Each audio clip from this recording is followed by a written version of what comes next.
мәдениет шырақшысы Әбу Насыр әл-Фарабидің 1150 жылдық мейрамтойына орай біз Иван Федорович Халипов атындағы номері 1 жалпы білім беретін орта мектебінің 7-ші Б сынып оқушылары Сейтақын Аружан мен Аязжан Ұлы даланың ұлы тұлғасы әл-Фарабидің тағылымын өзгеге таныту эстафетасын қабылдай отырып, әл-Фарабидің адамға ең бірінші білім емес, тәрбие керек.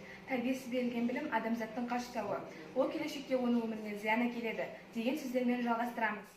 Білім біз алатын жаңа ақпарат, танымды дамытатын жиынтық. Оны біз санамызға тиіп, ойда қалдырамыз.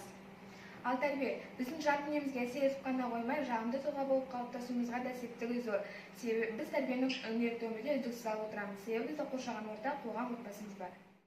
Рас, адамзат тарихында тәрбиенің алар орны ерекше. Тарихқа жазылсақ, ғұлама, ойшыл, ғалымдар, ақын-ағартушылар тәрбие мәселесіне аса мән берген.